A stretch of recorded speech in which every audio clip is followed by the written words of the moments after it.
Is the ultimate sin to steal flowers from the Prince of Darkness?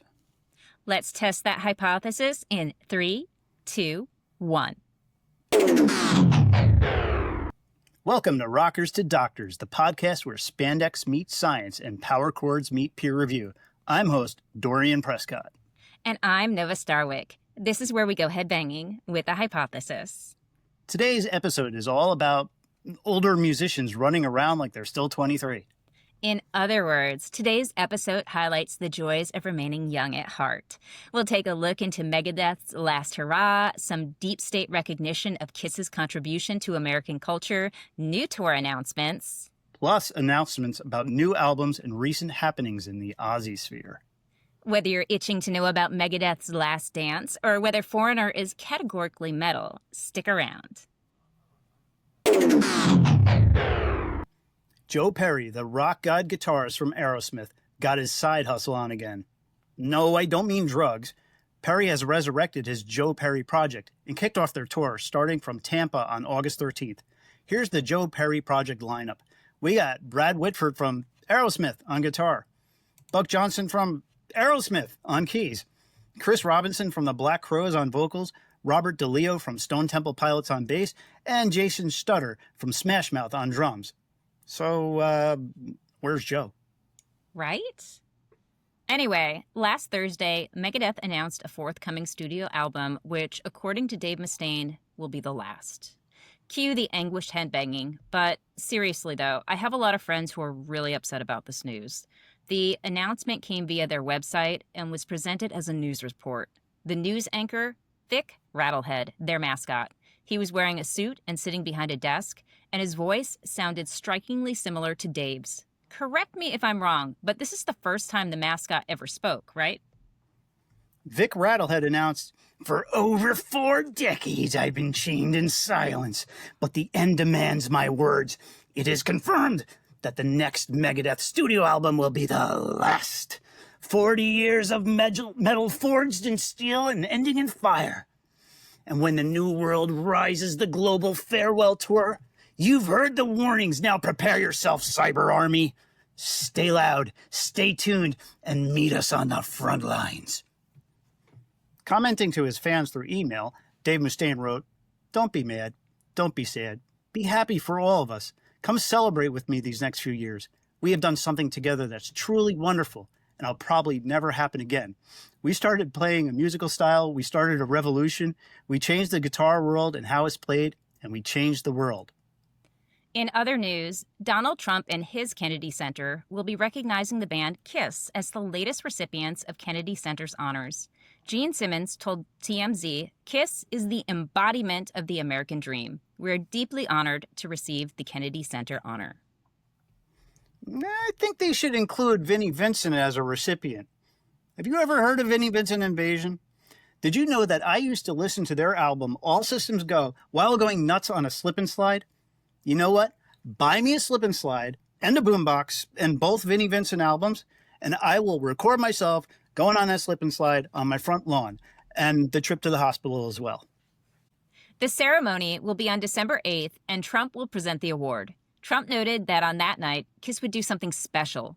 They're going to do something very special, very beautiful. Kiss is going to be on here on a little bit before the show, I think. They're going to do something special. We're going to have a great time. According to radio host Eddie Trunk, all 4 original members would accept the honors and attend, but they won't be performing.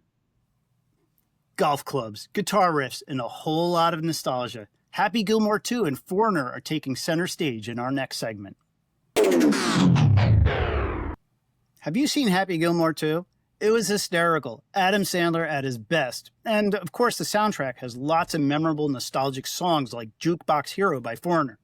Foreigner's moment in the cinematic spotlight couldn't have come at a better time. They're about to embark on a short tour in March to celebrate their 50th anniversary. 50 years. So the band was exactly 1 year old when you and I were exactly 1 year old and staring at each other through our cribs. How are they going to celebrate 50 years? With a 20-piece orchestra. Fans will get to hear all their Foreigner top hits with an orchestra playing. Now, before some of you point out, hey, Foreigner isn't metal, Well, I'm not sure whether we should have a stake in this argument, but I would like to point out that their bassist is none other than the great Jeff Pilson, who played on all the best Dokken studio albums. Furthermore, he played in Lynch Mob and Dio. Yes, Dio. So, by virtue of association with Dokken and Dio, Foreigner is metal. But you know what would make this Foreigner tour totally awesome? If Vinnie Vincent Invasion opened. Chances are you've already heard of Sabrina Carpenter, but you might not have known this about her. When she was just 12, she performed a cover of Ozzy Osbourne's Crazy Train alongside a backing band. Since that performance, she's become a top seller. Her 2024 album went #1 in 18 countries and sold over 3 million copies in the US alone. Carpenter has noted that she was raised on rock and roll, drawing influence from Queen, Rush, Guns N' Roses, and Ozzy. And now that we've mentioned Ozzy, it's time for the Ozzy Osbourne Memorial Flower Heist, the Pedal to the Metal edition. This week, in the world's least metal crime, a 45-year-old man in Birmingham got arrested for allegedly stealing flowers from the Ozzy Osbourne Memorial. This memorial has been a shrine for fans since Ozzy's passing in July. This man faces charges, and his court date will be in September on the 3rd. It's a rather obvious case. You won't need Perry Mason to solve it. The moral of the story: don't steal from the Prince of Darkness. Winds of Change meet the Queen of Metal. German metal goddess Doro just dropped a new video for Warriors of the Sea. As the title and genre suggest, viewers are taken aboard a Viking ship full of headbangers, rocking out to Doro's epic battle anthem. This video is a teaser for a special edition release of Warriors of the Sea, slated for October.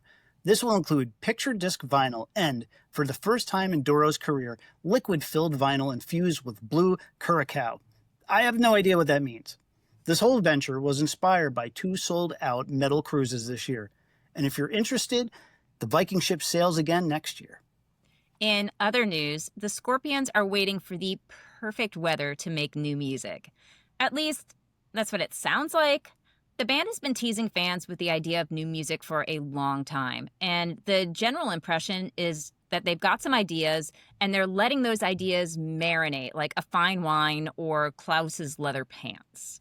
In a Sirius XM interview on August 13th, 2025, Rudolf Schenker revealed that Klaus Meine had sent him lyrics for a song, but they're waiting for the right catalyst before proceeding. These things take time to nurture, and the Scorpions have all the time in the world, right?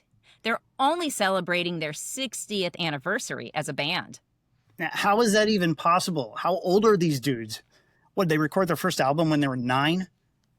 What was revealed in this interview: the band has lyrics for a song. Sort of. Maybe. It doesn't sound like they even know. It's unlikely they'll record a full album as stated in the interview, but they might release a song or 2 in the future, or none at all. They have no idea. After 60 years of rocking, they've earned all the uncertainty they're giving us. Couch, couch, couch. Speaking of old people, speaking of new music, or lack thereof, or older artists creating new versions of older songs, Mike Tramp's White Lion trilogy of albums reaches its main finale with its 3rd edition. If you haven't been following, this trilogy of albums is the culmination of Mike Tramp's quest to re-record the very best of White Lion songs the way he wanted them to sound, as opposed to following the commands of aesthetically vapid record executives like the ones who were calling the shots back in the day. The only thing you're not going to hear in Tramp's re-recordings is Vinnie Vincent. Personally, I think he sounds great, especially live. He doesn't try to sound like the 80s spandex version of himself. Unlike a lot of other frontmen, he's adapted the music style to accommodate his voice. Tramp has also explored other genres in his solo material. We really like Mike Tramp here. Finally, we have a significant, world-shattering announcement about one of the most highly regarded metal gods of the 80s. One-time Kiss guitarist and renowned solo artist Vinnie Vincent is alive. After an incredibly long hiatus, the great Vinnie Vincent will grace the stage at the Chiller Theater Expo on October 24th and 25th at the Hilton Parsippany in New Jersey. This proves that Vinnie Vincent isn't a meme or some folk legend from the distant past. Flashback to January 2018. Vincent made a surprise comeback at the Atlanta Kiss Expo. Everyone was on the edge of their seats, almost in tears. Is that really him? What should we expect? Well, this is confirmed. For the first time ever, Vincent will sign autographs for fans and chat with them. Ultimately, we're just happy to have confirmation that Vinnie Vincent has retained his corporeal existence. I would like to go to this, but I live in Ohio and it's taking place during midterms at the college where I work. The best I can do is recreate my favorite activity during the summer of 1988, going on a slip and slide and listening to Vinnie Vincent. Perhaps on the weekend of October 24th, I'll do that. Now, let's go back to the days when Motley Crue shocked, Dio Sword, and Dee Snider ruled the stage. This week in 1985, Smoking in the Boys' Room by Motley Crue reached 26 on the Billboard charts. That was the first time I'd ever heard them. I'd seen it on MTV and it scared the F out of me.